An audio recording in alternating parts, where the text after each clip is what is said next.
नमस्कार, मैं doctor Avanindra Awasthi, general surgeon, वैदिक हॉस्पिटल, जूही गौशाला, कानपुर। आज हम लोग बात करेंगे हर्निया के ऊपर। हर्निया क्या है? हर्निया के कॉजेज़ क्या हैं? हर्निया कितने प्रकार का होता है? हम लोग कैसे पता लगाएंगे मरीज़ को क्या इन्वेस्टिगेशन है कि उसको हर्निया है? और उसकी ट्रीटमेंट मोडालिटीज़ के बारे में। चलिए आइए शुरू करते हैं और जानते हैं कि हर्निया होता क्या है? हमारे एब्डोमेन या पेट की दीवारें कमज़ोर होने के कारण उसके अंदर जो आंतें या ओमेंटम लिए हुए जो उसकी लेयर या कवरिंग होती है, जिसको पेरिटोनियम या फेशिया भी कहते हैं, उसके वीक होने के कारण उस एक बल्ज उत्पन्न होता है, एक उभार उत्पन्न होता है, जो कि उस पेरिटोनियम के साथ आंतों को लेके बाहर आता है। इस सैक को, इस बल्ज को हम लोग हर्निया का नाम देते हैं। चलिए आइए अब बात करते हैं कि हर्निया के कॉजेज़ क्या हैं? किस वजह से हर्निया होता है? नॉर्मली देखा गया है कि बूढ़े लोगों में जिनकी दीवारें नेचुरली वीक हो जाती हैं या फिर जो लोग हैवी वेट लिफ्टिंग करते हैं, ऐसे लोगों में हर्निया होने के चांसेस ज़्यादा होते हैं। प्रेग्नेंट वुमेन्स में जिनमें ऑटोमेटिकली उनका वेट बढ़ता है, ऐसे लोगों में, और जो नेचुरली स्ट्रेन करते हैं, ऐसे लोगों में हर्निया होने की संभावना ज़्यादा होती है। जो लॉन्ग स्टैंडिंग कफ हैं, ऐसे लोगों में, जिनको बहुत लंबे समय से खांसी आ रही है और एब्डोमिनल प्रेशर उनका बढ़ रहा है, ऐसे लोगों में हर्निया होने के चांसेस बहुत अधिक। चलिए आइए अब जानते हैं हर्निया के टाइप्स के बारे में, प्रकार के बारे में। जगह के आधार पर जिस साइट पे हर्निया हमारे एब्डोमेन में होता है, उस साइट पे के आधार पर उसको नाम दिया गया है। उदाहरण के रूप में अगर हम लें, तो अगर हम नाभि के पास कोई उभार या बल्ज उत्पन्न होता है, हर्निया होता है, तो उसको हम लोग पैरा अम्बिलिकल या अम्बिलिकल हर्निया के नाम से जानते हैं। इसी प्रकार से कुछ कॉमन हर्निया हैं, जैसे कि hiatus hernia, epigastric hernia, inguinal hernia, जो कि बहुत कॉमन है, और 70 से 75% लोग जो हमारे पास आते हैं वो इसी प्रकार का हर्निया लेके आते हैं, जो कि पेट के निचले हिस्से में होता है। फीमोरल हर्निया, जो कि फीमेल्स में बहुत कॉमन है। इस प्रकार ये कुछ कॉमन प्रकार के हर्निया देखे गए। चलिए आइए अब बात करते हैं पेशेंट के लक्षणों के बारे में। जब पेशेंट हमारी क्लिनिक में या हमारी ओपीडी में विज़िट करता है, तो वो किन लक्षणों को लेके आता है? नॉर्मली देखा गया है कि पेशेंट जब हमारे पास आता है तो वो एक स्वेलिंग या फिर एक बल्ज लेके आता है, जो कि पेट के किसी भी हिस्से में हो सकता है। ये बल्ज नॉर्मली पेनलेस होता है, लेकिन कभी-कभी पेशेंट को खिंचाव जैसा भी महसूस हो सकता है।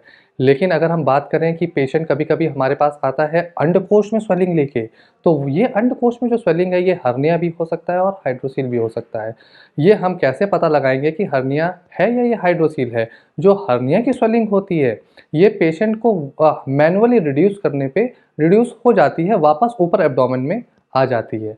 लेकिन हाइड्रोसील की स्वेलिंग, क्योंकि ये पानी भरने के कारण होती है, ये वापस नहीं आती है और ये वहीं पे रहती है।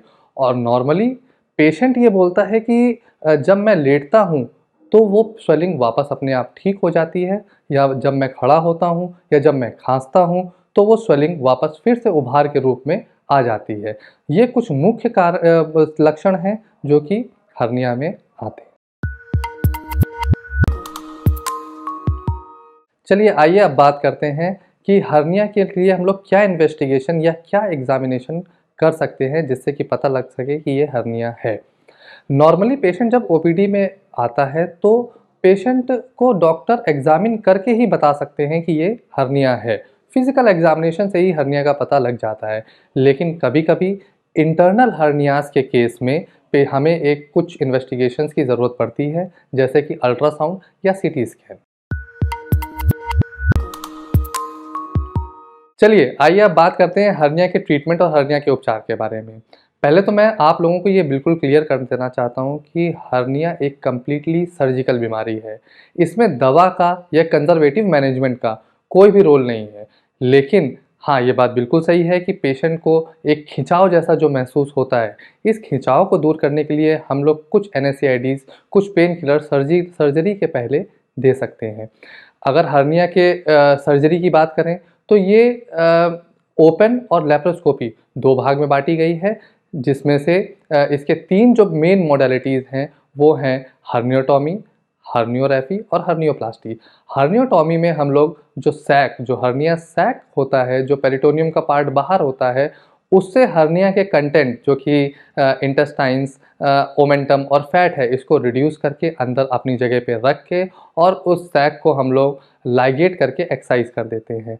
अगर हम हर्नियोरैफी की बात करें तो हम लोग हर्नियोटॉमी तो करते ही हैं, उसको लाइगेट और एक्ससाइज़ तो करते ही हैं, साथ में उसकी पोस्टीरियर वॉल को हम लोग स्ट्रेंथन करते हैं, हम लोग रिपेयर करते हैं। अगर हम हर्नियोप्लास्टी की बात करें तो हर्नियोटॉमी के साथ-साथ सैक को लाइगेट करके एक्ससाइज़ करने के साथ-साथ हम लोग उसमें एक जालीनुमा मेश का प्रयोग करते हैं, जो कि मुख्यतः प्रोलीन से बनी होती है, जो कि कंप्लीटली इनर्ट होती है और उसका शरीर में कोई भी रिएक्शन या कोई भी नुकसान नहीं होता है। ये मेश डालने से एक जो सबसे बड़ा फ़ायदा देखने में सामने आया है, वो ये है कि दोबारा हर्निया होने के चांसेस, जिसको हम लोग इंसिजनल हर्निया का भी नाम देते हैं, वो होने के चांसेस लगभग ना के बराबर हो जाते हैं। अगर हम बात करें इन ए नटशेल तो हाँ, हर्निया एक कंप्लीटली सर्जिकल बीमारी है और लैप्रोस्कोपी एक बहुत ही मॉडर्न टेक्निक है जिससे हम लोग हर्निया को ट्रीट कर सकते हैं। लैप्रोस्कोपी में 5 एमएम और 10 एमएम के 2 छोटे-छोटे चीरे या छेद से हम लोग हर्निया में मेश को अंदर इंट्रोड्यूस करते हैं और उसको अपनी जगह पे, अपनी साइट पे प्लेस करते हैं। ये कंप्लीटली एक नॉन इन्वेजिव और बहुत ही सेफ टेक्निक है। इसमें पेशेंट अगले ही दिन हॉस्पिटल से डिस्चार्ज हो सकता है और पेशेंट 2 से 3 दिन में अपना काम रिज़्यूम कर सकता है कंप्लीटली नॉर्मली। अगर हम इन ए नटशेल देखें तो हर्निया एक कंप्लीटली क्यूरेबल बीमारी है, ये एक कंप्लीट सर्जिकल बीमारी है। अगर आप लोगों को कहीं पे भी पेट या पेट के निचले हिस्से में एक बल्ज, एक उभार उत्पन्न होता है, तो आप उसके लिए अपने पास के सर्जन से, पास में एक डॉक्टर से तुरंत संपर्क करें और उसको इन्वेस्टिगेशन करके ट्रीट करें, ऑपरेट करें। धन्यवाद।